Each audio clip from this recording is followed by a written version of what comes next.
Many terrifying animals live deep beyond the waves, like this vampire squid living 3,000 feet below the surface in almost complete darkness. This animal has a cloak, like a vampire's. That's why it's called the vampire squid. Deep down at the bottom, it can't use ink to defend itself. So this animal has developed an unusual tactic. It glows slightly to scare away predators. If this tactic fails, the vampire squid can turn its body inside out, revealing tiny spikes. When you translate its scientific name, Vampiroteuthis infernalis, it literally means vampire squid from the nether. Despite its terrifying looks, it's a harmless ocean animal. This previous creature was not from space, but this object definitely is. Before Elon Musk found a way to reuse rockets, NASA would simply drop old ones after launching astronauts into space, most of the time in the ocean or deserts. In 2012, Jeff Bezos launched a mission to find the Apollo 11 rocket. They found it by using sonar, but it was in terrible condition. It was sitting on the bottom of the ocean, not far from the predicted site.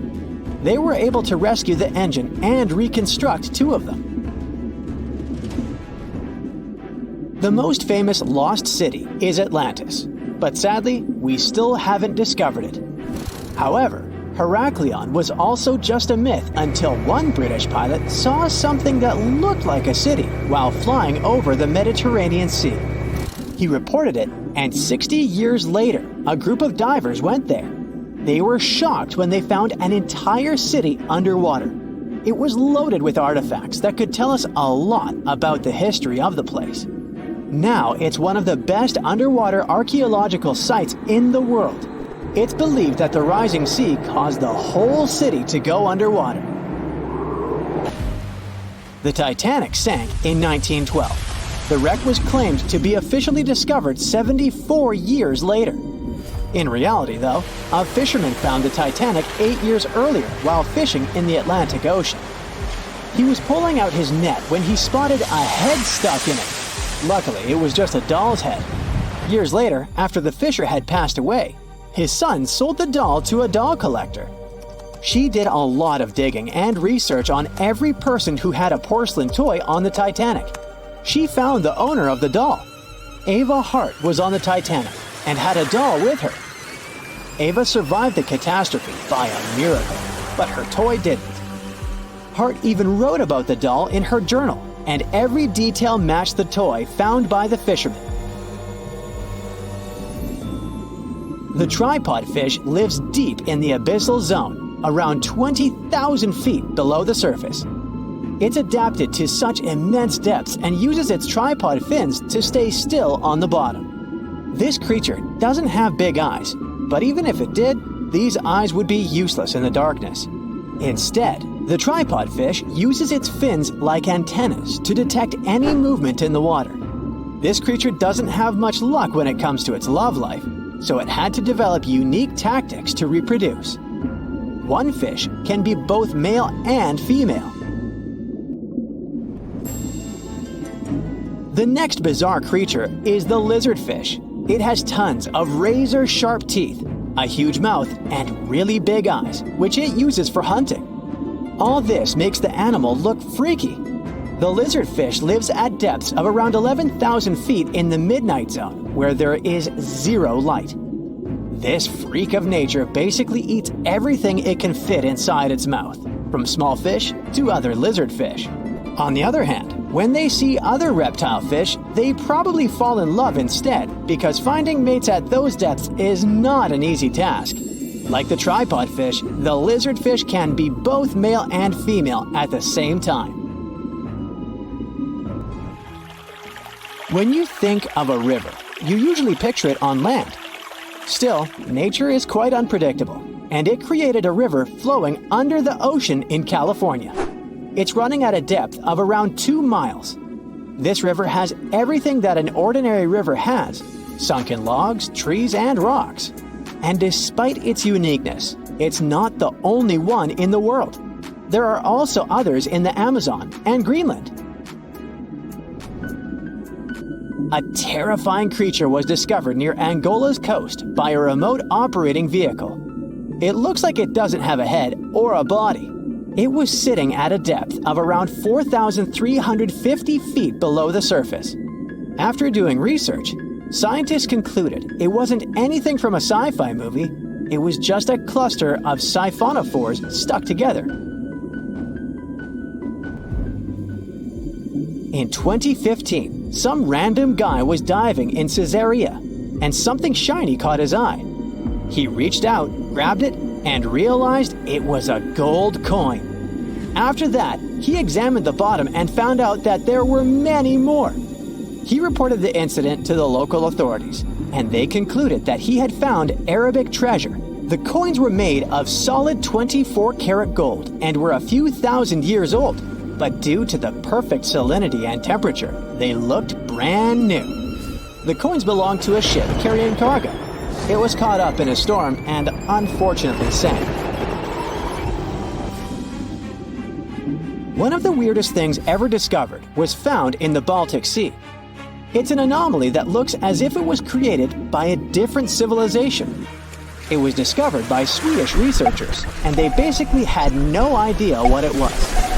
They had to ask tons of other scientists for their opinions. When you look at this formation from above, it's 200 feet long and looks exactly like a fallen spaceship.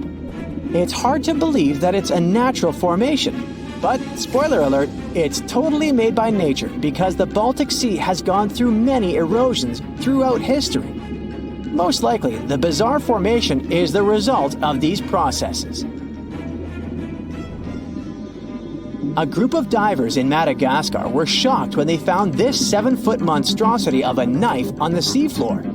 The speculation started immediately, and many said that the knife was from some giants that had fought megalodons and lived on Earth thousands and thousands of years ago.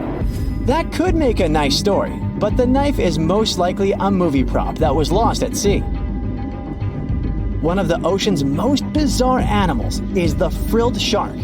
It's believed that this fish is the reason for all those sea serpent stories that sea explorers of the past wrote about. These animals live pretty deep in the ocean, but sometimes they can be seen in shallow waters.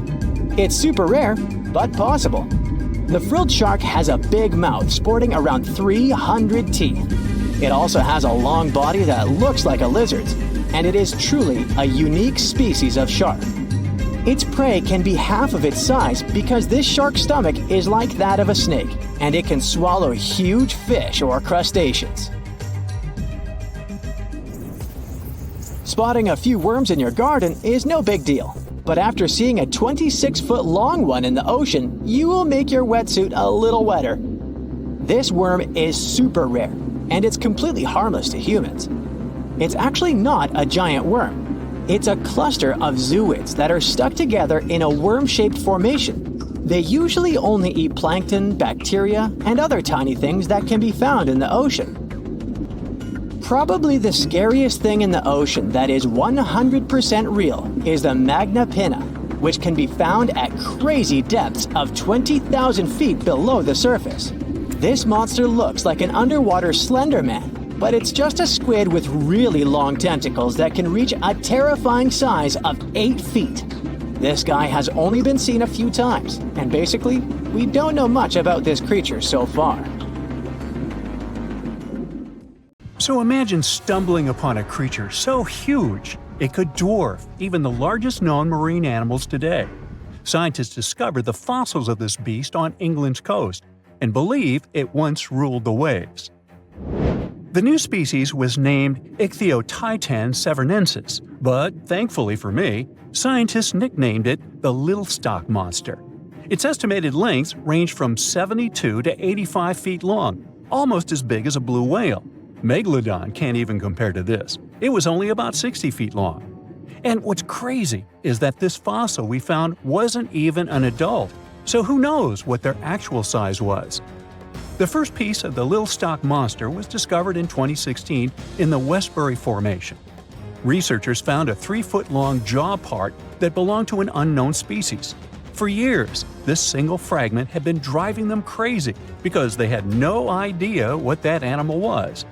Then, in 2020, a miracle happened, of sorts. A father with his 11-year-old daughter found the second piece of fossil on a beach. This discovery led to more findings. Finally, in 2022, the last piece of the literal jaw puzzle was found, buried along the Somerset coast. This Leviathan belonged to the shastosaurid family. Both the Lilstock monster and other shastosaurids had one ancestor, so all the species in this family are super similar to each other. For example, all of them were the largest marine reptiles ever to exist. Although our Lilstock monster is much larger, most shastosaurids could grow up to only 69 feet long, and it's possible that the Lilstock monster, when fully grown, would reach up to 100 feet or even more. Both of their bodies were just perfect for cruising the ancient seas. These marine titans were elegant and slender, with an elongated snout. Other marine animals at the time were smaller and looked more like dolphins. Shastosaurids had long paddle-like limbs adapted for efficient swimming. Their skulls show large eye sockets, which means they had excellent vision. If you were in the ocean, no matter what time it was or where you were hiding, they could spot you. They were also incredibly fast and could dive to great depths. Of course, all these things made them the most terrifying predators. They ate pretty much everything, including fish and squid, and you if you were there. They probably captured their prey like whales, opened their huge mouths, and literally sucked the fish in. What made the Lilstock monster especially scary is that it wins in the jaw competition. For other shastosaurids, their jaws were a bit weaker, so they hunted smaller fish, kind of like today's orcas. They required vast amounts of food. This shows us that the Earth's Triassic oceans had rich, productive food webs. But the Lilstock monster has this unique feature. It could open its jaw almost 90 degrees upwards. It also had tons of powerful muscles around. Its jaws were horrifyingly strong. So while others were hunting some squids, the Lilstock monster probably hunted large fish and even other marine reptiles. Fossils of shastosaurids have been found everywhere in the world, from North America to Asia. This means that these creatures dominated and terrorized the oceans for millions of years, although even they weren't completely safe from scavengers. And that's exactly why we struggle to find these fossils now. Scavengers didn't leave any remnants of them. So, while we have some fossils of this marine family, they mostly remain a mystery for us. They lived in the oceans about 200 million years ago, in the late Triassic period. The Earth looked completely different back then. All continents were united in one Pangaea, a huge landmass. Some parts of this supercontinent were covered with lush conifer forests, while others were dry deserts and open prairies.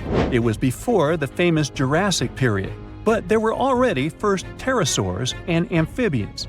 It seems like those monsters were crazy resilient. The Triassic period was super unstable, but they survived through many changes in the environment. Well, until the last one. The Triassic extinction came out of nowhere. It was one of the Earth's big 5 extinction events. It wiped out almost all species on the planet, including these leviathans. It's still not clear what happened exactly, but it looks like there was a huge tectonic activity. Volcanoes in the oceans were going crazy back then. These massive volcanic eruptions have probably altered the climate and ocean chemistry, leading to the extinction of many species. Scientists have a theory that it might have happened because there was a rain of comets flying to our planet from the Oort cloud. This likely happens about every 200 million years or so. I wasn't around then, so I'm just guessing here. In any case, after the extinction, the Earth took some time to recover. Then it entered the famous Jurassic period. More terrifying sea monsters were on the way. One of them left us a colossal skull. This fossil is 150 million years old, and it also belonged to a sea beast from Jurassic times. They called it the Sea Rex. The name is very fitting. This monster could have broken a car in half with one bite. It was also discovered accidentally. A fossil enthusiast was walking along the Jurassic coast. This place is famous for having tons of ancient fossils, all because of the erosion in stormy weather. Typically, people find small spiral fossils here. However, this time, he discovered a giant sea monster fossil. Excited, he contacted scientists. They arrived at the spot right away and then had to carefully climb down a cliff to search for the rest of the skull. This fragment alone is 6.5 feet long. Turns out it's a newly discovered species of pliosaurs, giant predators of the ancient seas. Pliosaurs were among the largest marine predators ever. Some of them grew up to 40 feet long. They used their huge teeth to snatch and devour prey, including other reptiles. Well, at least those creatures are far gone. But what about the horrors that still live in our oceans? Recently, biologists discovered the world's longest animal, the one that's still alive to this day. They found it off Australia's coast, on the Gascoyne coast, a very mysterious and unexplored place. There, underwater vehicles stumbled upon a frightening 150-foot-long siphonophore that's twice as long as many blue whales and 3 times as long as a humpback whale. Doesn't it kind of look like one of those toy string worms? But this creature isn't friendly at all. It's a string-like deep-sea predator. What's even more scary is that this isn't actually one creature. It's a colony of small clones working together as one. Basically, collective consciousness. Ooh, Borg. Together, they stretch out like a single long string in the water. This creature might be the longest siphonophore ever found, and it was discovered at a depth of around 2,000 feet. Siphonophores, similar to jellyfish, capture their prey by dangling stinging tentacles in the water. When their tentacles touch small crustaceans and fish, they get paralyzed, and then they're reeled up to the colony's body. Expeditions to Western Australia's underwater canyons were definitely worth it. Together with that siphonophore, scientists have discovered up to 30 potential new marine species. Among them were a new octopus or squid, a long-tailed sea cucumber, glass sponges, and giant hyroids, colonies of animals resembling upside-down jellyfish. None of them have been seen before in Australia. But most of them weren't as scary as the one that was recently discovered in the Gulf of Mexico. This creature is straight out of a sci-fi thriller, a 26-foot-long mangapinna squid or bigfin squid. It was discovered near an offshore oil rig at a depth of more than 7,800 feet. It has incredibly long elastic tentacles, which can be 15 to 20 times longer than its body. It holds them at right angles to its body, making it look even creepier, almost as if it has elbows. And yes, it's another deep-sea predator. These 10 tentacles probably help the squid trap their prey and drag it onto the seafloor. We barely know anything about this extraterrestrial-looking creature because they're very hard to find and study. And if you think their tentacles are awful, just check out these creatures with 20 arms. This thing looks like a facehugger. This new species is lurking in the frozen depths of Antarctica. Experts were searching for cryptic sea animals known as Promachocrinus, or Antarctic feather stars. They're kind of similar to starfish and sea cucumbers, but have an otherworldly appearance and can live up to 6,500 feet below the surface. It's called the Antarctic strawberry feather star. Despite its pretty name, its appearance is anything but cute. It has a bizarre strawberry-like body from which 20 spindly arms branch off. Its coloring ranges from purple to dark reddish, and the arms all have different lengths and thickness. Who knows how many more of such scary creatures we'll discover in the future? The water is bubbling under the fishing boat as if something is coming up out of the water. It gets closer and closer. The water seems to boil. Suddenly, you see giant jaws and glistening teeth. Seconds later, a huge shark jumps out of the water and crushes the boat in one bite. It was the megalodon, the largest fish that ever existed on Earth. Now, we pictured the megalodon as this, an enlarged version of the white shark for a long time. But scientists continue to argue about its appearance. So far, they agree that the image of this giant shark was wrong. Here's the data that scientists are sure of. Size, about 50 feet long. That's as big as a school bus and comparable to the length of a subway car. 8.5 times the height of an average person. Let's compare it to the modern white shark. The megalodon is 3 times bigger, but that's just a rough estimate. We don't have a fully preserved skeleton of the megalodon. That's because it didn't have any bones, but cartilage. Not much of that left in the 3.6 million years since the megalodons went extinct. All that survived were teeth and a few vertebrae. By comparison, dinosaurs went extinct about 66 million years ago. But their solid bones are perfectly preserved, and we have many different examples of their skeletons. Scientists have calculated the size of a megalodon based on its teeth and jaw. Now, this is one tooth. It's about 7 inches long, bigger than the palm of your hand, and 3 times the size of a modern white shark's teeth. The megalodon jaw was 6 feet wide and chalked up 5 rows of teeth, a total of 276 razor-sharp chompers. The other preserved remains are the vertebral column. It consists of 150 vertebrae, each 6 inches wide. They contain much calcium because, well, megalodon love fresh cold milk. Nah, it's because the vertebrae had to withstand the enormous mass of a giant shark. Based on those fossils, scientists created a model and calculated only the approximate size of the megalodon. But it could hardly have been any bigger. It's all about breathing. The bigger the fish, the more oxygen it needs, which means a larger gill area. That's the organ that filters the water and collects oxygen. If the megalodon were any larger, it would have trouble breathing. So, scientists believe that 50 feet is the maximum size of an individual. On average, they were a few feet smaller. Whew. Now, let's talk weight.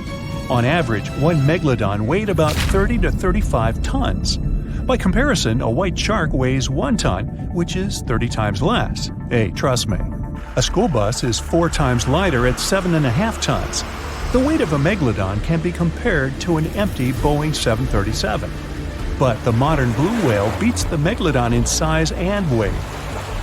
98 feet long versus 50, almost twice as long. Blue whale's weight is about 180 tons. That's like 6 megalodons or 6 passenger planes, or like 33 adult elephants. Hey, don't you love the comparisons? Now, about the appearance of the megalodon. Scientists believe it didn't look like a white shark. The megalodon belongs to a different fish family and most likely looked like a giant sand tiger shark. Flattened snout, small eyes. Its dorsal fin is moved backwards. The sand shark has 2 dorsal fins about the same size. The coloration is light brown with a white belly and may have had brown-red spots like a sand shark all over its body. We used to think of the megalodon as something scary from the first finds of its fossils. That was back in the Renaissance era. People found some teeth in the rocks. At first, these teeth were thought to be the tongues of dragons or snakes. And here's the first drawing of what the owner of these teeth supposedly looked like. A massive snout with a scary nose and a bunch of razor-sharp teeth. We also have the evidence that megalodons were brutal hunters, kings of the food chain. The first combat tool in their arsenal was the battering ram. The megalodon was a slow swimmer, though. It could only accelerate up to 11 miles per hour. In comparison, the modern white shark can reach 35 miles per hour in a dash for its meal. The fastest human swimmer could only go 6 miles per hour. Well, good luck with that. But the megalodon had incredible mass. Though slow, its battering ram had tremendous power. The megalodon would take its prey by surprise. It had only one chance to hit it. If it missed, it would take too long for a second round. The maneuverability of the megalodon was comparable to a large truck. But if the ram was successful, the prey was stunned and couldn't move. At this point, the megalodon aimed at vulnerable spots, like the fins and tail of the prey. Scientists have found many ancient whale remains with megalodon tooth marks. It turned out that the giant shark knew where its prey's vital organs were located and could strike at them. When the prey was immobilized, the megalodon bared its teeth. An adult person could easily fit into its open jaw at full height. And according to various estimates, the bite force of the megalodon was almost 11 tons. Now imagine the weight of 3 SUVs concentrated at the tip of a sharp tooth. That's 9 times the power of the largest white shark bite, and 6 times the power of the modern record holder for biting, the saltwater crocodile. Here, look at a map of where the remains of the megalodon were found. South and North America, Europe, Asia, Australia. It was the master of all seas and was comfortable anywhere on our planet. We've even found some remains of the giant shark in freshwater sediments. Perhaps it wasn't afraid to enter rivers to hunt. Now, other scientists say that maybe the megalodon wasn't even a predator, all because of its size. It couldn't swim fast. It couldn't even make short dashes like the white shark. If prey tried to escape, the megalodon didn't rush into pursuit because it could never catch up with it. Another problem is the skeleton of the megalodon. The cartilage is weaker than the bones, so the musculature of the giant shark was not as massive and robust in the first place. The megalodon may even have been a scavenger and never got into fights. This is one of the reasons why ancient sharks became extinct. Megalodons like shallow, warm waters, with temperatures ranging from 53 degrees Fahrenheit. But over 3 million years ago, the climate turned colder. This deprived the megalodons of territories and plenty of food. The primitive whales that had been the main diet of the giant sharks began to disappear. Faster predators took the remnants of food. The megalodon started to starve. In evolution, a new player entered the field, the toothed whales, ancestors of the modern killer whales. They lived in packs and had bigger brains than the megalodon. So, over time, they started to compete with the megalodon. They took advantage of its clumsiness. A group of killer whales could easily win a competition against a giant shark. Many scientists believe this was the reason for the disappearance of the largest shark in the world. But there are theories that the megalodon is still alive and roaming the dark waters of our planet. Several Australian fishers have allegedly encountered a shark of incredible size, but no one can confirm these testimonies. Fans of this theory believe that giant sharks can hide in deep waters away from human eyes. In the Mariana Trench, for example, it's the deepest place on our planet. It's deeper than if you stuck Mount Everest in the water, and we've even found the teeth of a megalodon there. But science says that such a giant shark couldn't live in the Mariana Trench for many reasons. One, it's too cold. The megalodon was probably a cold-blooded fish, so it had to use the warmth of its environment to survive. But the water in the Mariana Trench is cold, about 40 degrees Fahrenheit. That's because the deeper down, the less sunlight gets in there. The second reason is pressure. Every 30 feet deep increases the pressure by 1 atmosphere. That is, at the depth of 100 feet, the water presses you 3 times harder than you would feel it at the surface. The weak muscles and cartilage of the megalodon wouldn't allow it to dive too deep into the Mariana Trench. And most importantly, food. The farther from the ocean's surface, the fewer living organisms. Megalodons used to eat primitive whales, ranging from 10 to 20 feet. Small fish only inhabit the Mariana Trench. A megalodon would never be able to catch one. And, judging by its size, all the megalodon did was eat and then look for food again. Compare its weight to that of a human. The average human should get about 2,000 calories a day with an average weight of about 180 pounds.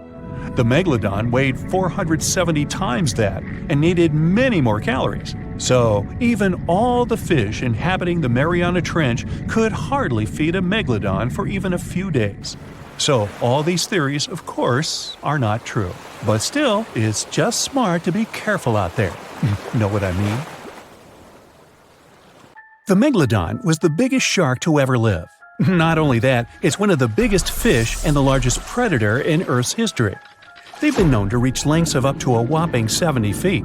That's over 3 times longer than the biggest great white shark on record. The females have also been found to be around twice the size of the males. The megalodon could swallow a small car without it even touching its teeth, if cars had been around then. Its teeth could grow to over 7 inches long. It looks like we're going to need a bigger boat, and best make it steel-plated, as this shark can easily gnaw its way through ships. The underwater terror could bite a ship clean in half, with the highest bite force ever calculated for any animal, living or extinct. The force of its ferocious bite was up to 40,000 pounds. That's around 108,000 times the strength of a human's and 10 times the force of a modern crocodile's bite. Its chomp is so strong that it makes the T-Rex's bite look about as powerful as my granny's after she's taken her dentures out. In fact, the Meg was so big and powerful that it had no natural predators. It was the uncrowned king of the seas, swimming freely from ocean to ocean. This cosmopolitan creature was found all over the world, from America to Europe and Australia to Japan, assuming there were countries back then. Meg fossils have been found on every continent except Antarctica. Everybody skips Antarctica. Science tells us that the megalodon went extinct over 3.6 million years ago. But could they still be alive at the deepest depths of the ocean? Only around 80% of the ocean has been explored, and its deepest point, the Mariana Trench, is over 7 miles down. So who knows what's lurking at the bottom? If you did manage to make it down, it is unlikely that you'll run into a meg, though. The sharks, like us, preferred warmer coastal waters. Deep ocean living would be too cold for the beasts, and food would be scarce. Their entire bodies would also have to evolve to avoid being squished by the enormous water pressure down there. It's unlikely they're still around, but not impossible. Some good news, if you do run into one, is that the shark is pretty unlikely to eat you.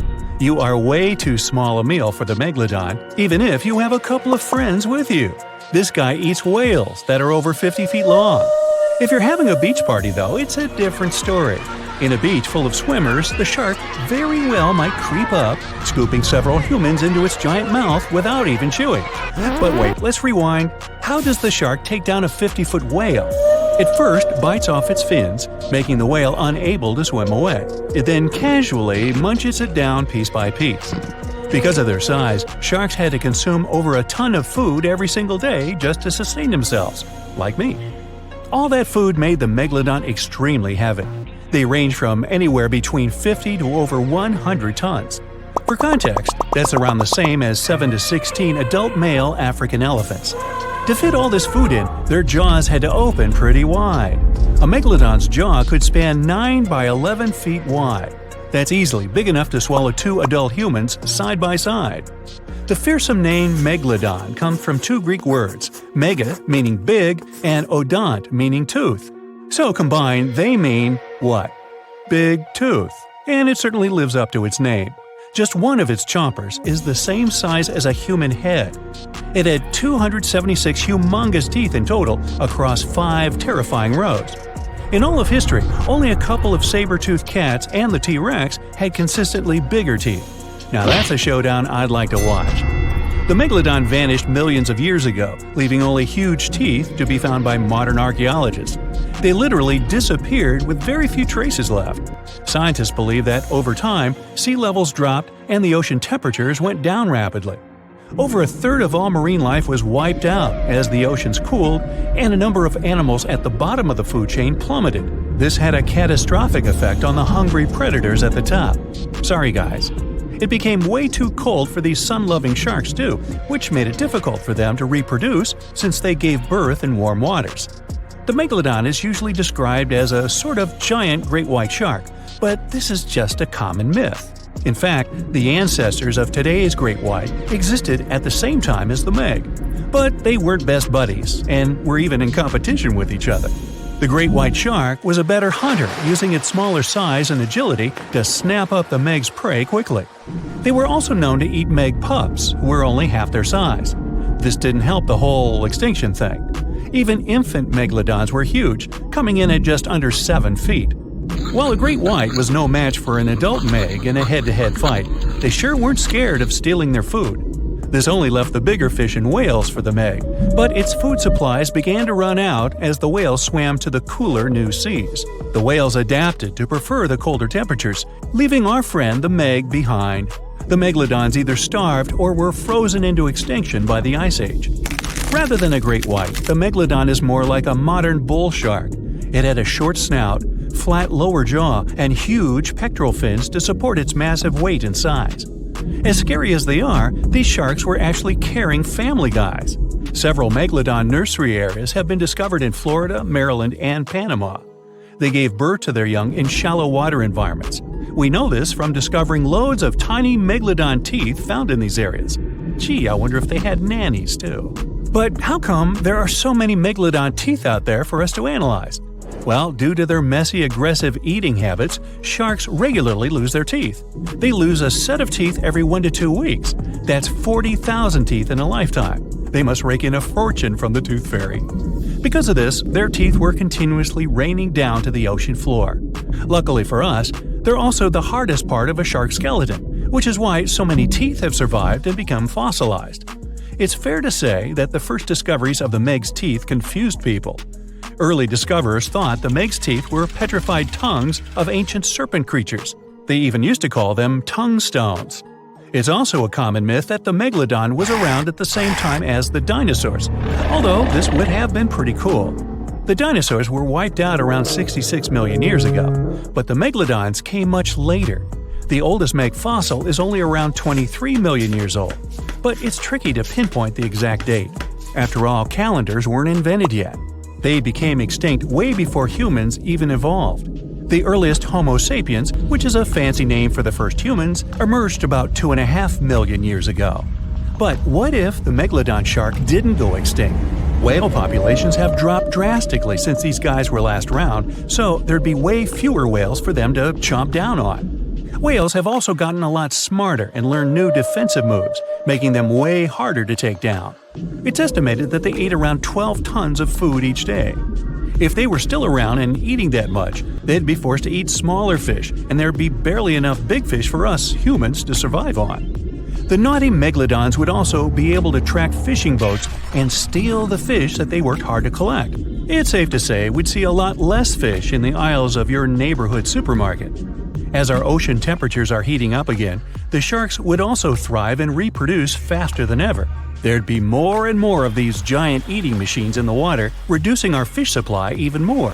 It would also cause massive problems for cargo ships and cruising vessels. Imagine coming into contact with one of these bad boys while you're sunbathing on the deck. Even beachgoers would be hard hit. Megalodons give birth in shallow waters, so many of our favorite beaches would quickly become dangerous shark nursing grounds. Hey, where did that beach volleyball game go? They were playing just a moment ago. In the past 30 years, scientists have made an incredible discovery of a new creature living deep beneath the surface of the ocean, and the name of the creature is the harp sponge. Now, if you're wondering why it took so long to come across this animal, then I might have the answer. These creatures typically hang out at a depth of roughly 11,100 feet beneath the ocean's waves. The sponge species was first discovered off the coast of California thanks to a robot that was sturdy enough to explore those crazy depths the ocean has to offer. This is no doubt an area of the planet where even the most benign-looking creatures can be potentially dangerous.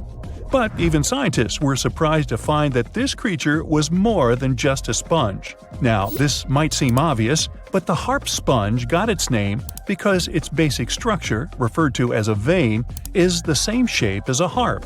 Each vein is made up of a horizontal branch supporting several parallel vertical branches. But don't let the harp sponge's fanciful and amusing appearance or its non-intimidating name fool you. Yeah, the harp sponge is very much a deep-sea hunter. It has a unique ability to capture and envelop small animals using its rhizoids, short, thin fibers. With their help, the harp sponge clings on to the soft, muddy bottom and catches tiny creatures that get swept into its branches by deep-sea currents. Uh-oh. Other sponge creatures often feed by pulling bacteria and bits of organic matter from the seawater and filtering them through their bodies. But not our harp sponge. Instead, it snatches its future meal with minuscule barbed hooks that cover each of the harp sponge's branches. Now, harp sponges prefer tiny crustaceans like crabs, crayfish, shrimps, and prawns. Once the harp sponge has one of them in its clutches, it envelops the animal in a thin membrane before slowly beginning to digest it. So, pal, what's eating you? Oh, harpo? Too bad. Researchers believe that harp sponges use this method of feeding because there aren't enough nutrients that deep down. This makes traditional filter feeding less effective. Research has shown that the creature is still in the process of evolving. Early harp sponges, researchers found, only had 2 veins. But later, scientists discovered other harp sponges that had 6 veins. The harp sponge might have evolved this elaborate candle holder-like structure to increase its surface area. In general, harp sponges typically grow up to a length of 1 foot, but researchers have seen a creature that was 2 feet in length. The harp sponge is not only very unusual, but also beautiful to look at. See those tiny white balls on top of the branches? Now, why don't we look at some other creatures that live below the photic zone of Earth's oceans? The photic zone means the area beneath the ocean's surface that still receives some sunlight. Thanks to this, there are loads of different creatures and organisms living there. Any animal living beyond this layer qualifies as a deep-sea creature. The Tomopterus worm is a segmented worm you can find in the twilight zone of the ocean. This is the area that lies between 650 and 3,300 feet beneath the surface. These creatures are often no more than 1 inch long, but the largest of them can grow up to 1 foot. While swimming around and feeding, these worms do what researchers describe as an amazing smooth dance. That's because the creatures can swim extremely quickly and maneuver at tight angles with ease. Now, I know most people hear the word worm and think of the common earthworm, so it's quite interesting to know there's a deep-sea worm out there that never leaves the water during its entire life. Similarly, most of us try to avoid jellyfish that either rest on the sand or sit on top of the ocean waves. This isn't the case with a crocodile jelly. That's a deep-sea creature too. This beautiful jellyfish is mostly ruby red, bright orange, or electric purple. That's what helped researchers realize they had found a new species of jellyfish. The creature grows to a maximum size of 1 inch across. It has tentacles that stretch out in every direction.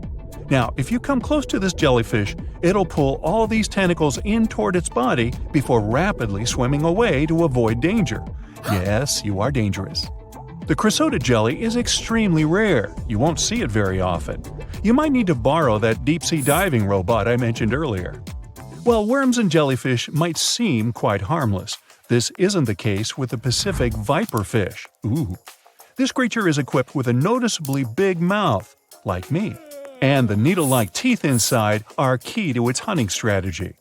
Pacific viperfish live at around 5,000 feet below the ocean surface, but they're among those numerous marine animals that migrate each night from the ocean depths toward shallower waters to dine.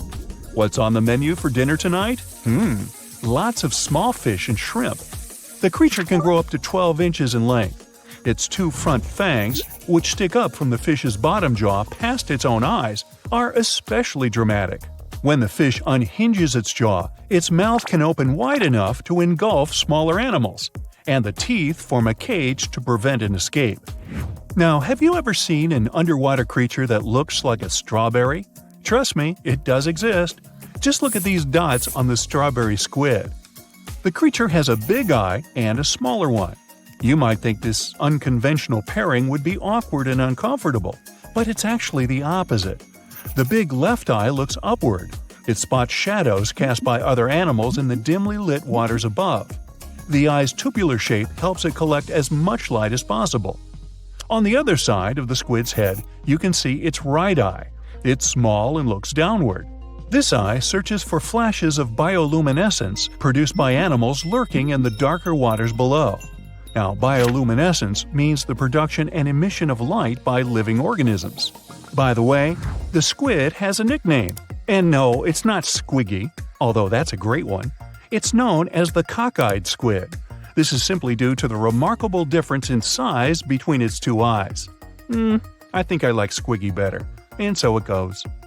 Since light doesn't reach the deep sea, the strawberry squid's body actually looks black.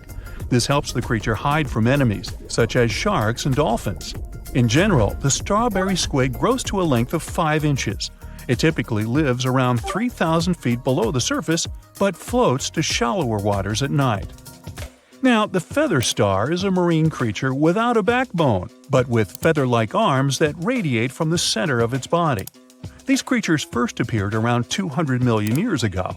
Related to sea stars, they look like a flower, but if you approach them, they'll quickly swim away. But not all feather stars can swim. Many species can only crawl along the bottom of the seafloor. Like some of the other deep-sea creatures we've looked at, the feather star can adapt to its surroundings.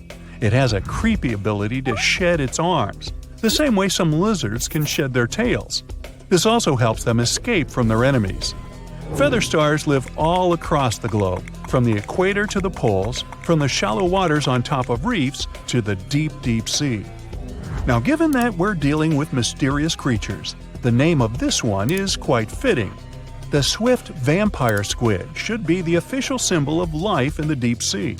The animal has a dark red body, huge blue eyes, and a cloak-like web that stretches between its 8 arms. This, along with its name, may suggest that the creature is some form of a terrifying hunter. In reality, though, the vampire squid is a soft-bodied, timid creature, about the size, shape, and color of a football. It grows to roughly 12 inches in length and lives 3,000 feet below the waves. There's almost no oxygen there, but also relatively few predators. Whew, I think I'll need to decompress from this one. There is a place deep in the ocean where pressure is 1,000 times stronger than that we're used to at the surface. This force is enough to turn an unprotected human into dust instantly. Well, maybe more like mud. Anyway, that's why explorers need some serious preparation and equipment to survive in such extreme conditions down in the Mariana Trench. It is as wide as 20 national malls in Washington, D.C., and about 1/5 as long as the diameter of Earth. People who went all the way down describe it as a chilly, quiet, and very peaceful place. They saw a bright blanket of red and yellow rocky outcrops, and there was a whole variety of unique, small, translucent animals. The popular myth is that more people have gone to the moon than to this deepest place on Earth is not true, though. In total, 24 humans flew to the moon, and at least 27 brave souls dove down to the Mariana Trench. Most of them were explorers and not proper scientists. They just go there for the thrills and also to collect video evidence of different wildlife, geological formations, and human-made objects. Humans started traveling around space and into the ocean depths at around the same time. The first moon landing was in 1969. And the first person to go down the Challenger Deep, the deepest part of the Mariana Trench, did so in 1960. This unusual location got its name after the British ship HMS Challenger, which first located this massive drop in the ocean floor at the end of the 19th century. It would take 8 more decades before the first human went down to it. Explorers didn't manage to do it in a conventional submarine. They used a type of submersible called a bath escape. The Swiss oceanographer Auguste Piccard designed his own in 1953. 7 years later, the submersible managed to do the impossible. It had reached a depth of nearly 36,000 feet. But what explorers saw was merely a fraction of the trench's full size. The fact that it is so huge of the Mariana Trench is just one of the reasons why it's mostly unexplored today. The absence of light is another major issue. Sunlight is incapable of reaching such profound depths, so the entire trench, from top to bottom, lies in absolute darkness. Because of such conditions, the ecosystem is a lot different than the shallower regions of the Pacific. This puts immense pressure on marine wildlife. Yeah, the pun is intended. Another reason why it's so challenging to survive there is the temperature. Water freezes at 32 degrees Fahrenheit. At the bottom of the Mariana Trench, the ocean is just a couple of degrees above freezing. One of the factors that hasn't let this area turn into a giant icicle is the fact that salt water has a slightly lower freezing point. The other reason is geothermal energy that warms the ground at the bottom of these just enough for it not to freeze. That's why submersibles need to have proper insulation to navigate these icy conditions. When they reach the bottom, researchers find out that this desolate and harsh climate is home to several animal species. They encountered arrow-toothed eels, snailfish, and spoonworms at various depths. There were even strange-looking translucent sea cucumbers and shrimp-like amphipods. The biggest surprise was microbial mats thriving on methane and hydrogen from the mud. Among the species, the Mariana snailfish looks like a master of the environment that can go farther and deeper into the trench to feed on prey than its competitors. Despite its seemingly fragile appearance, the snailfish has adapted to withstand extreme pressures, a superpower it wouldn't be able to survive without. The exotic life forms that live deep down aren't normal-sized, since deep-sea gigantism makes them grow significantly larger than their counterparts in other ecosystems. One example is the giant tube worm, which can be 6 feet long. Science has a hard time explaining the exact cause of this form of gigantism. Thermal vents are just one of the possible explanations. All of these factors might help explain the huge time gap in researching the Mariana Trench. The first successful dive after the 1960 expedition came only in 2012. That's when the famous Canadian film director James Cameron went down in the deep-sea Challenger. Because few scientists have gone that deep before or after Cameron, there is no map of the deepest point on our planet. We know very little about the oceans that cover 2/3 of the Earth's surface. Researchers have mapped out only 5% of them so far. Science still has a lot to discover in the Mariana Trench and other unexplored places on our planet. The Amazon rainforest stands as the best example of the world's most unexplored regions. The list of reasons why this part of South America is unknown starts with its wildlife: jaguars, anacondas, piranhas, black caimans, and Brazilian wandering spiders are just some of the creatures that pose a risk for researchers. Relentless year-round rainfall induces heavy flooding. Add to all this some treacherous river currents, and you can see why scientists have mapped such a small percentage of the Amazon to date. In just one region of Brazil, near Peru, there are at least 14 tribes that have never had contact with the outside world. The national authorities intend to keep it that way. Isolation of these indigenous people is the best way to protect their future. The same goes for a remote island in the Indian Ocean. After the tragic tsunami of 2004, helicopters flew over North Sentinel Island to make sure its inhabitants were alive and well. Meanwhile, the Sentinelese weren't thrilled. They took up bows and arrows to drive away the unwanted visitors. This tribe is one of the last uncontacted tribes on Earth. Although anthropologists and filmmakers visited the island in the late 1960s, we still don't know much about its indigenous population. It sits a long way off any shipping lanes in the Bay of Bengal. North Sentinel has no natural harbor, and it's surrounded by a shallow reef. This makes access to the island possible only by boat. The Indian officials who lay claim to the island have prohibited outsiders from visiting the island for safety reasons. The estimates on how many people inhabit the island vary significantly, from as few as 15 to as many as 500.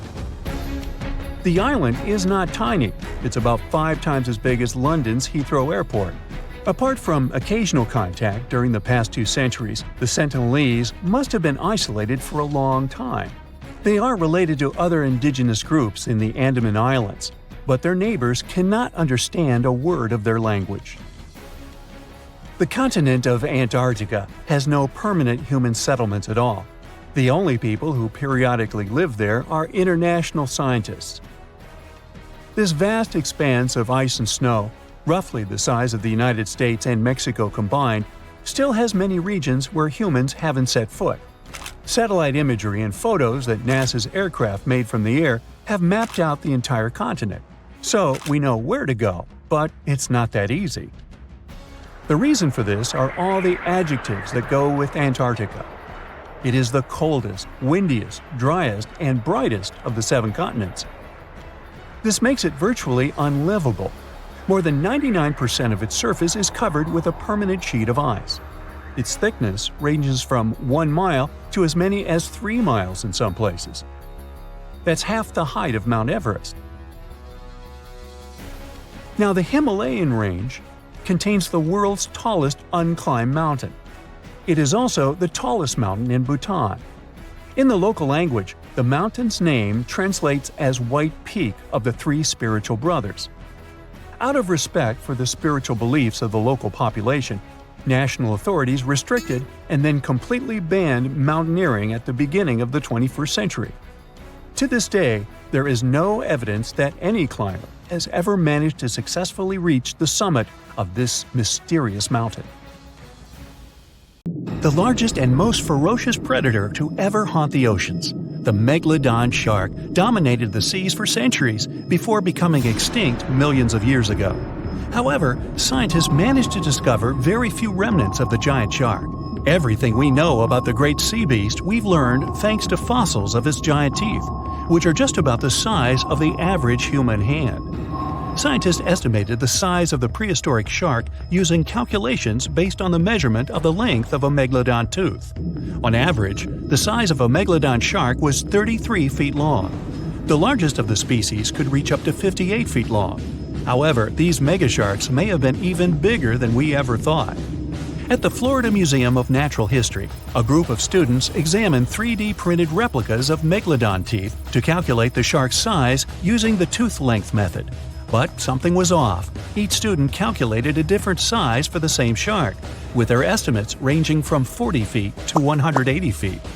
A lead paleontologist took a look at the students' equations. He realized that the method they used to calculate megalodon sizes for decades isn't that accurate at all. So they invented a new method to calculate the megalodon's size based on the width of the megalodon tooth instead of its length. It turned out that the average megalodon would be around 65 feet long. It's almost double the size scientists previously thought, and would mean that the average megalodon is the length of 2 school buses. A megalodon skeleton has never been discovered. Shark skeletons are made mostly of cartilage, meaning that they decompose quickly. Luckily, sharks continuously shed and regrow teeth throughout their lives. One shark can go through 40,000 teeth in a single lifetime. Scientists have managed to study different types of shark species based on their teeth alone. The megalodon shark had around 276 teeth. When they fell out, these teeth landed in seabed, where they stayed for millions of years, fossilizing. Scientists found those teeth, and they're the only real record we have of the megalodon's existence. The word megalodon means giant tooth. Its tooth is around 7 inches long. For comparison, the largest tooth of a great white shark is only 3 inches long. To find a bigger set of choppers, you'd have to go back 65 million years to find the great Tyrannosaurus rex, whose teeth measured a whopping 12 inches. Megalodon teeth have been discovered all over the world. It means that, unlike other marine animals of its time, the megalodon was intercontinental. Even today, most sharks and marine animals tend to stick to one sea or ocean. The megalodon shark swam freely around the world, moving between tropical and subtropical waters. Megalodon teeth have been found in every continent apart from the freezing cold waters of Antarctica.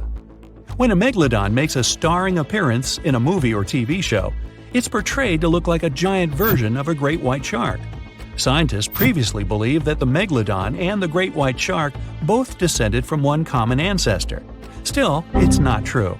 In fact, it's more likely that the megalodon was the arch-enemy of the great white shark's ancestor, the broad-toothed mako shark. That means megalodon wouldn't have looked so similar to the great white after all.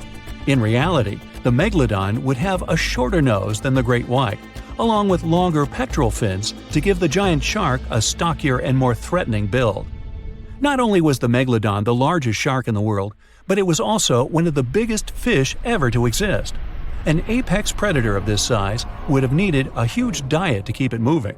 The megalodon would have eaten 2,500 pounds of food every day. The megalodon diet consisted of larger species of fish, dolphins, and even other species of sharks. Ancient fossilized whale bones with cut marks of megalodon teeth have been discovered. It means megalodons weren't intimidated by the size and tried to feast on the giant whales of the past. Scientists have used computer simulations to try and work out the hunting style of the ancient shark.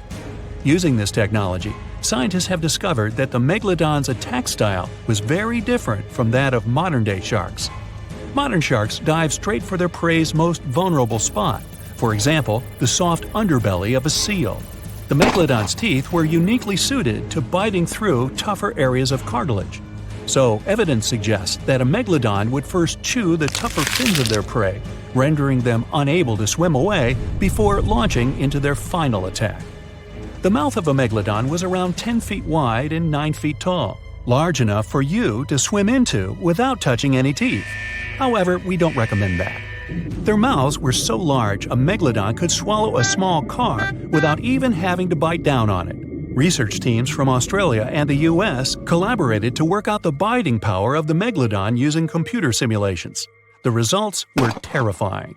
While the modern great white shark has the biting power of 1.8 tons of force, the megalodon could easily chomp down on its prey with a biting power of 18.2 tons.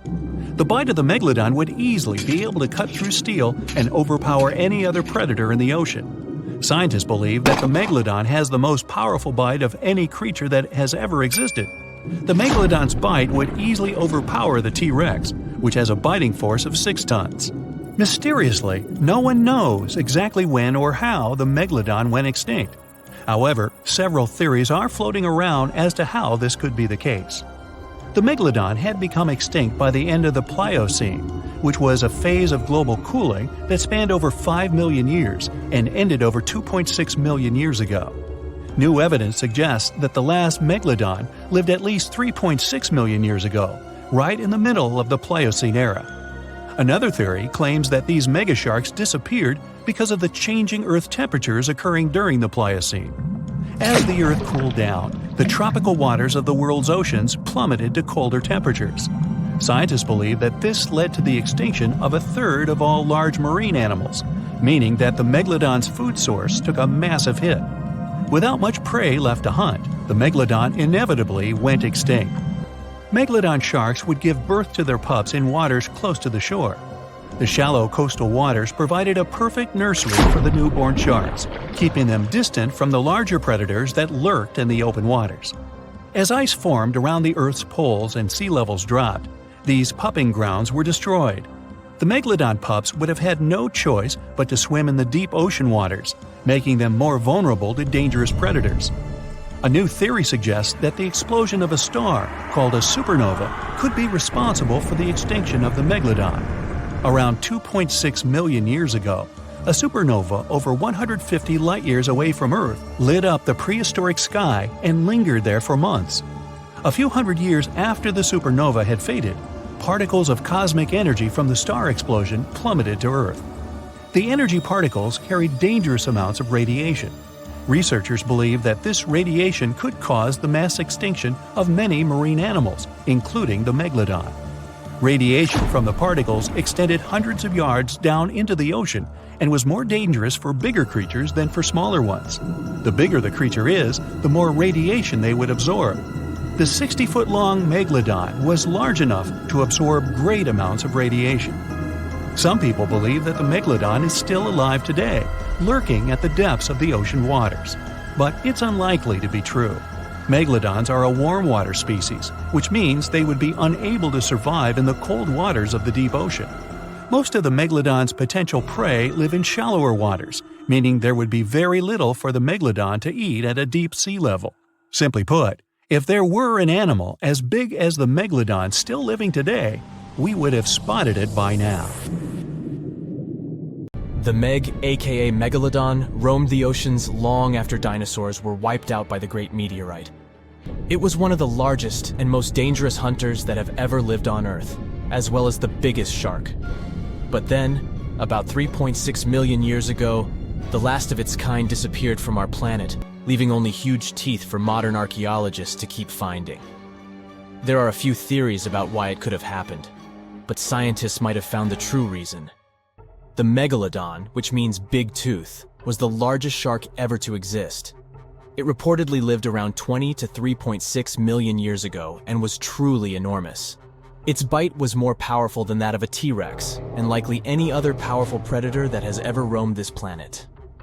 It's probably not surprising since this marine creature had extremely strong jaws that could span from 9 to 10 feet wide. That's enough to swallow 2 grown-up people side by side. The jaws were also lined with 276 teeth, and they reached 7 inches in length. That's as long as a small hedgehog. Once these teeth got worn down, the shark got rid of them and grew new ones. Such large sedated teeth helped the Meg to eat meat easily. The shark itself could grow up to 59 feet long. That's twice the length of a London double-decker bus. The animal was also pretty heavy. While a fully grown T-Rex weighed about 8 tons, the weight of a large megalodon could be more than 30 tons. With no competitors, the enormous shark was the real king of the oceans. It hunted other sharks, large fish, and even whales. Then why did such a magnificent creature disappear from the face of the Earth? The previous theories mentioned the great white shark. The megalodon is usually described as some gigantic version of this marine animal. And this is a common mistake made because most people think these creatures were related. But in reality, the Meg looked more like a modern bull shark. Its snout was snout, its lower jaw was rather flat, and long and massive pectoral fins supported the animal's weight. But what's more important, the ancestors of today's great whites existed at the same time as the megalodon. Now, with great size comes great clumsiness. And although the Meg was huge and powerful, it was also not as nimble as smaller and quicker great white sharks. Great whites could have rivaled a megalodon for food, and were often more successful hunters thanks to their agility. They couldn't fight the Meg openly, but were fast enough to steal its food. So according to this theory, the only food left for the megalodon were whales and equally big marine animals. Grown-up Megs could easily catch such beasts, but their offspring were much smaller and more vulnerable than their parents. Could smaller sharks have used this to their advantage? Maybe while megasharks were still little, they became a meal for great whites, as well as bull and tiger sharks. Even at those times, a great white shark could reach the length of 20 feet, while a megalodon kid was definitely smaller. But even if there had been no open confrontation between young megalodons and smaller grown-up sharks, Meg kids wouldn't have been able to find food for themselves to grow to adulthood. The reason is the same. The population of other sharks was growing, and they were rivaling each other and the Meg for convenient food. The more great whites and other sharks appeared in the oceans, the less food remained for young monster sharks. Eventually, they probably starved. But it's just one of the theories that try to explain why the Meg went extinct, and here's another one. A new study has shown that the Meg was most likely a warm-blooded predator able to regulate its body temperature, and that might have been the reason why this species disappeared with time. Scientists analyzed isotopes of the tooth enamel of the megalodon and concluded that the animal could easily maintain a body temperature that was around 13 degrees F warmer than the temperature of the surrounding water. Such a temperature difference is much greater than what other sharks living at the same time as the Meg had, and it's large enough for the ancient predator to be classified as warm-blooded. These days, most fish are cold-blooded. Their body temperature is the same as the surrounding water, but some sharks, like mackerel sharks, keep the temperature of all parts of their bodies a bit warmer than the surrounding water. But it doesn't make them completely warm-blooded because they simply store heat generated by their muscles. And in mammals, body temperature is regulated by a special region of the brain called the hypothalamus. Anyway, the Meg's warmer body allowed the animal to move faster, deal with cold water better, and spread out all over the world. But eventually, it might have led to a disaster. The megalodon lived during the Pliocene epoch, pronunciation. It began approximately 5.3 million years ago and finished 2.5 million years ago. During that period, global cooling occurred. It also caused the changes in sea level, which the megalodon probably didn't survive.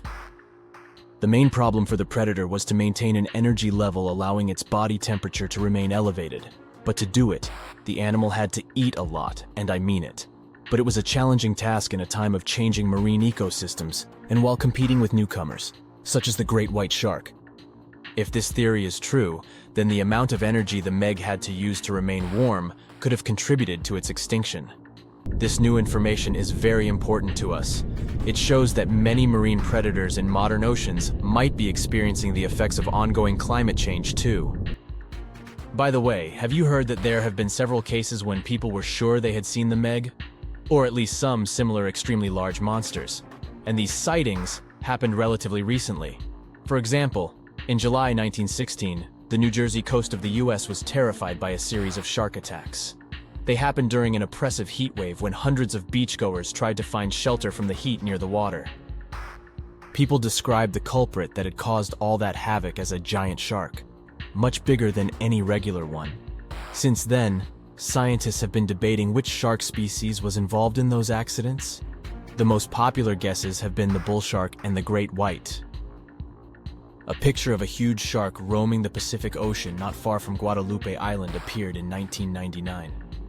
The creature was nicknamed Deep Blue. It could be distinguished from others by a wavy pattern separating its gray back and white belly. But even though some people claimed it could be the infamous megalodon, experts came to the conclusion it was a female white shark, the largest ever seen. The average length of a male white shark is 11 to 13 feet. Females are bigger, up to 15 or 16 feet, but Deep Blue reached more than 20 feet in length. No wonder people were confused. For the last time, Deep Blue was spotted in 2013 near the western coast of Mexico's Baja California. But look, there's another jumbo shark, and you can meet it in any part of the world. The largest specimens can reach 40 feet long and weigh about 5 or even 6 tons. Could it be, if not the megalodon itself, but one of its relatives? Again, a wrong guess. That's the basking shark. This animal prefers subpolar seas, with temperatures not higher than 58 degrees F, even though some of these animals do migrate to warmer places. Like whale sharks, basking sharks are harmless and don't attack snorkelers or divers. These creatures have loads of small teeth, but they don't use them when feeding. Instead, they swim with their huge mouths open and swallow plankton. A grown-up basking shark can filter nearly 2,000 tons of water per hour.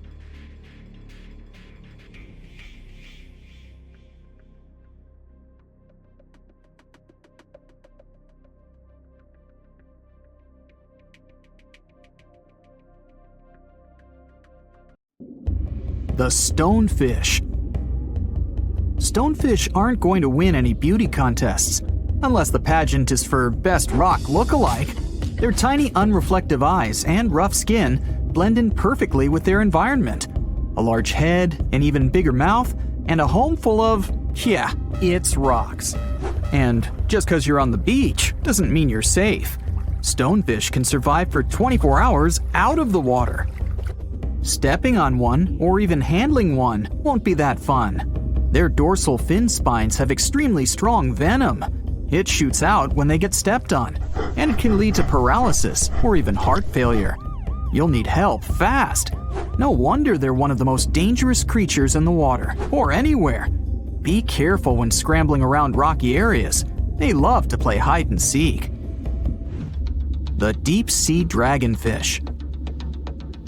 If there were a prize for the most hideous fish in the ocean, the deep-sea dragonfish would win. With slimy, scaleless skin, massive teeth, and a face only a mother could love, this bad boy of the sea is nothing to mess with. It likes to swim between 700 feet and 6,000 feet below the surface of the ocean, where the waters are the darkest and coldest. Along with some other creatures on this list, the deep-sea dragonfish relies on its bioluminescent body parts to catch prey. It also uses its hanging appendage, which boasts a little red light on the end, coming out from its lower jaw. Many fish mistake this little light for prey, luring them right into the jaws of the deep-sea dragonfish. Very clever dragonfish, very clever indeed. The fangtooth. The Mariana Trench is an underwater trench with a depth of 35,000 feet, nearly 7 miles below the ocean's surface. Let that sink in. While scientists know the Mariana Trench exists, it's one of the least explored places on Earth. It's also the deepest area of Earth's oceans. And although many creatures down there probably haven't even been seen by humans yet, scientists have had the creepy pleasure of getting to know the fangtooth. The fangtooth fish shamelessly lives up to its name. Just look at that thing. The fangtooth is carnivorous and feeds on just about anything it can find that gets caught in its sharp-toothed mouth.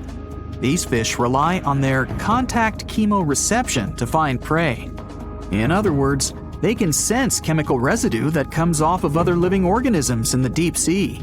This is because they don't have any light-producing cells on their bodies, unlike many other deep-sea fish.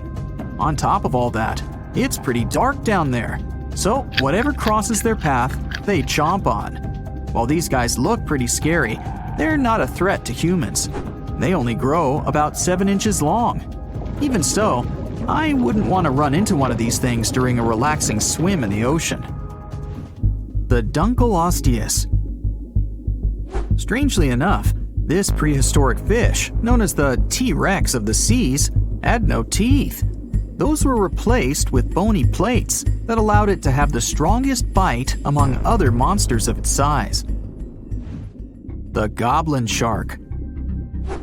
If you thought the movies about sharks were scary, this next deep-sea creature will make you swear off going for dips in the ocean forever. However, it lives 3,000 feet underwater, so you'll never likely see it face to face. The goblin shark looks like a cross between a shark and a creature from your worst nightmare. These sharks boast a protruding sword-like snout with a jaw that juts out to match. Unlike other sharks that have more of a gray hue, this creepy thing looks not so pretty and pink. Aside from their scary demeanor, what do scientists really know about the goblin shark? Well, not much, except that they can grow up to 18 feet in length. Looks like there's still a lot to learn about these guys, if you dare to. By the way, did you know that sharks don't sleep? Many species have to keep water moving over their gills to get oxygen, so they can't fall into a deep sleep like we do. That's why they stay half awake during rest. Typically, sharks don't even close their eyes. The cookie cutter shark. This shark is a living horror, with lower teeth being big and sharp, while the upper ones are much smaller. When its teeth fall off, the shark eats them to maintain calcium levels. Pretty smart solution for a shark. The frilled shark. Studying the frilled shark is like looking through a portal back to prehistoric times.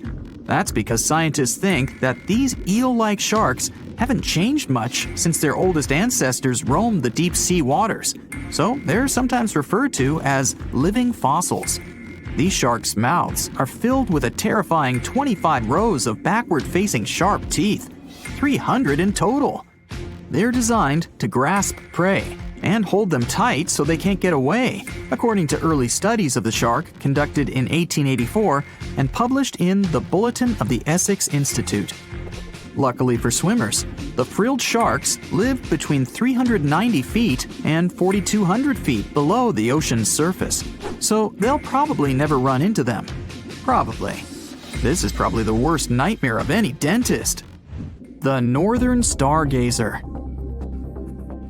Take a look at this cutie. The northern stargazer is definitely not something you'd wish to see on the ocean floor.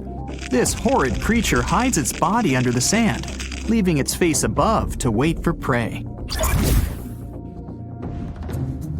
The tasseled wobbegong. Here's another carpet shark on our list. It lies low on the bottom of the sea and patiently waits for its prey to come by. The Australian ghost shark. The Australian ghost shark isn't really even a shark, but a very bony fish. It's also a living fossil. It hasn't changed within the last 400 million years. Believe it or not, sharks and humans have a common ancestor that lived around 440 million years ago. Even though we both evolved in our own way, there are still some signs of that connection. For example, the genome of an elephant shark is very similar to humans. The Leopleurodon. This list of terrifying creatures would be incomplete without mentioning the terrifying and prehistoric Leopleurodon.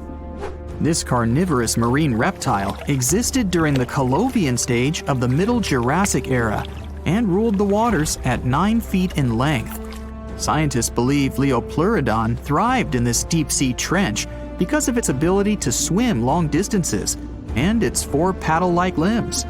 While they probably weren't able to propel themselves toward prey like other animals of the area, they did manage to accelerate and attack very ruthlessly and efficiently. Additionally, they relied on their long snouts to smell prey, which leads scientists to believe they didn't rely on sight for hunting. This means they could have thrived in the dark Mariana Trench. Around 150 million years ago, Leopleurodon became extinct due to competition for prey against other thriving marine reptiles. And I think I speak for all of us when I say, thank goodness for that. Considering that scientists have only explored 5% of the ocean floor and found some of the scariest sea creatures imaginable, one can only dream of what other animals reside in the deep sea waters. Perhaps it's best to keep them in your imagination. Am I right? The megamouth shark. This shark is a filter feeder, and it's friendly to humans, although its huge mouth can look quite threatening. Like basking sharks, it swims with its mouth constantly wide open, as if it were on Twitter. The gulper eel. This deep-sea eel has an easily distended belly that allows it to swallow prey twice its size in a single monstrous bite.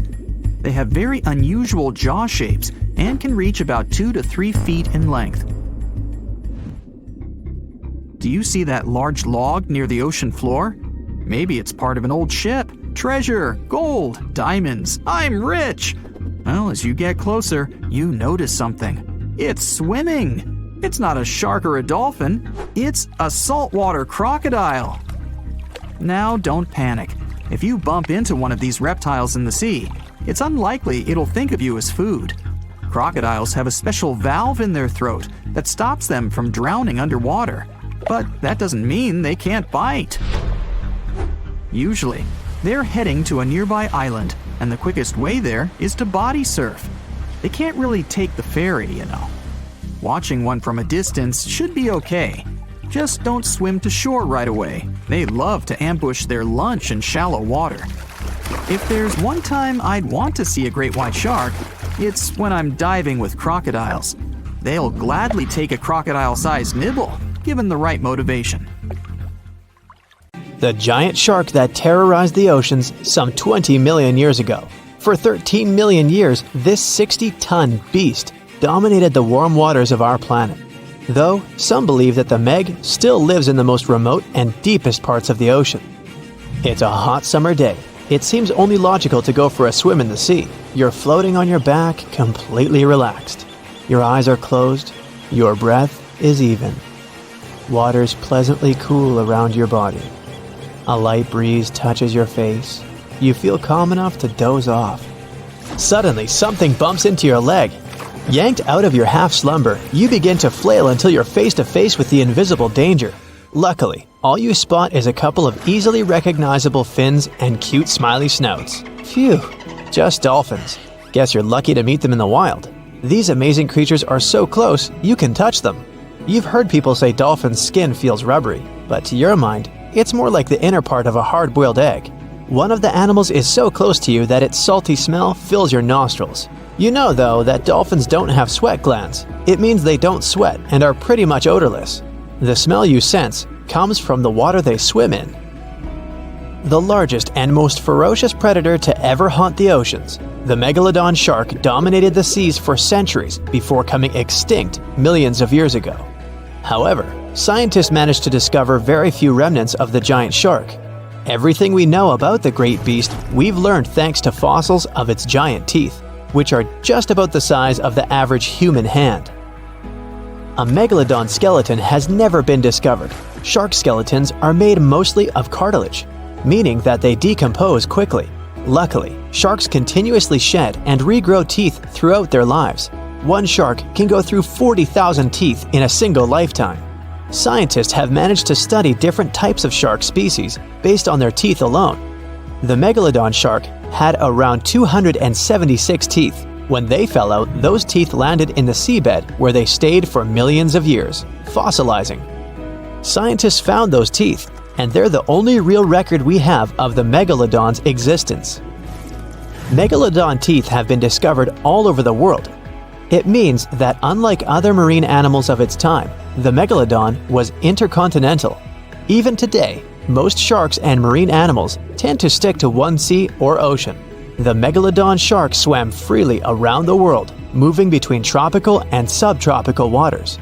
Megalodon teeth have been found in every continent apart from the freezing cold waters of Antarctica. When a megalodon makes a starring appearance in a movie or TV show, it's portrayed to look like a giant version of a great white shark. Scientists previously believed that the megalodon and the great white shark both descended from one common ancestor. Still, it's not true. In fact, it's more likely that the megalodon was the arch-enemy of the great white shark's ancestor, the broad-toothed mako shark. That means megalodon wouldn't have looked so similar to the great white after all.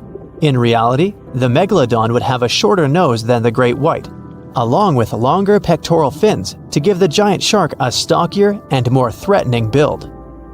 They both had an excellent sense of smell though, so even in prehistoric times, it wasn't a good idea to go swimming with a chunk of raw meat in hand. And it certainly isn't safe now. Whether the Meg's hiding somewhere in the depths, which some still believe is true, or it's gone forever, younger cousins will still be there waiting. Also, both of them like to go after big marine mammals, so they would certainly have things to do together. That is, until the Meg got moody and accidentally ate its friend. You never know. These guys had a different hunting style. Great whites prefer to dive straight towards their prey and find its softest spot, like exposed legs or underbelly. Sometimes, an entire tooth would be found embedded in a bone of some bigger animal, such as a whale. Without the main parts they use for swimming, poor sea animals were then helpless and unable to escape. Yet whales were just a smaller part of megalodon's diet. Seals, sea cows, squids, dolphins, other sharks. The good old Meg probably wouldn't say no to some random school of smaller fish swimming into its mouth either. Nothing better than a good snack after a big tasty dinner. Even those giant turtles weren't safe with their thick shells. The Meg probably took them as a dare challenge on a daily basis. Scientists have used computer simulations to try and work out the hunting style of the ancient shark. Using this technology, scientists have discovered that the megalodon's attack style was very different from that of modern-day sharks. Modern sharks dive straight for their prey's most vulnerable spot, for example, the soft underbelly of a seal. The megalodon's teeth were uniquely suited to biting through tougher areas of cartilage. So, evidence suggests that a megalodon would first chew the tougher fins of their prey, rendering them unable to swim away before launching into their final attack. Some people believe that the megalodon is still alive today, lurking at the depths of the ocean's waters. But it's unlikely to be true. Megalodons are a warm water species, which means they would be unable to survive in the cold waters of the deep ocean. Most of the megalodon's potential prey live in shallower waters, meaning there would be very little for the megalodon to eat at deep sea level. Simply put, if there was an animal as big as the megalodon still living today, we would have spotted it by now. It is unlikely that you'll run into a Meg though. The sharks, like us, preferred warm coastal waters. Deep ocean living would be too cold for the beasts, and food would be scarce. Their entire bodies would also have to evolve to avoid being squished by the enormous water pressure down there. It's unlikely they're still around, but not impossible. Some good news if you do run into one is that the shark is pretty unlikely to eat you. You are way too small a meal for the megalodon, even if you have a couple of friends with you. This guy eats whales that are over 50 feet long. If you're having a beach party though, it's a different story. In a beach full of swimmers, the shark very well might creep up, scooping several humans into its giant mouth without even chewing. The fearsome name megalodon comes from two Greek words, megas, meaning big, and odont, meaning tooth. Combined, they mean big tooth, and it certainly lives up to its name. Just one of its chompers is the same size as a human head. It had 276 humongous teeth in total, across 5 terrifying rows. In all of history, only a couple of saber-toothed cats and the T-Rex had consistently bigger teeth. Now that's a showdown I'd like to watch. The megalodon vanished millions of years ago, leaving only huge teeth to be found by modern archaeologists. They literally disappeared with very few traces left. Scientists believe that over time, deep sea levels dropped and the ocean's temperature went down rapidly. Over a third of all marine life was wiped out as the oceans cooled and the number of animals at the bottom of the food chain plummeted. This had a catastrophic effect on the hungry predators at the top. Sorry guys. It became way too cold for these sun-loving sharks too, which made it difficult for them to reproduce since they gave birth in warm waters. The megalodon is usually described as a sort of great white shark, but this is just a common myth. In fact, the ancestors of today's great white existed at the same time as the Meg, but they weren't best buddies and were even in competition with each other. The great white shark was a better hunter using its smaller size and agility to snap up the Meg's prey quickly. They were also known to eat Meg pups, who were only half their size. This didn't exactly help the whole extinction thing. While a great white was no match for an adult Meg in a head-to-head fight, they sure weren't scared of stealing their food. This only left the bigger fish and whales for the Meg, but its food supplies began to run out as whales swam to the cooler new seas. The whales adapted to prefer the colder temperatures, leaving our friend the Meg behind. The megalodons either starved or were frozen into extinction by the Ice Age. Rather than a great white, the megalodon is more like a modern bull shark. It had a short snout, a flat lower jaw, and huge pectoral fins to support its massive weight and size. As scary as they are, these sharks were actually caring family guys. Several megalodon nursery areas have been discovered in Florida, Maryland, and Panama. They gave birth to their young in shallow water environments. We know this from discovering loads of tiny megalodon teeth found in these areas. I wonder if they had nannies too.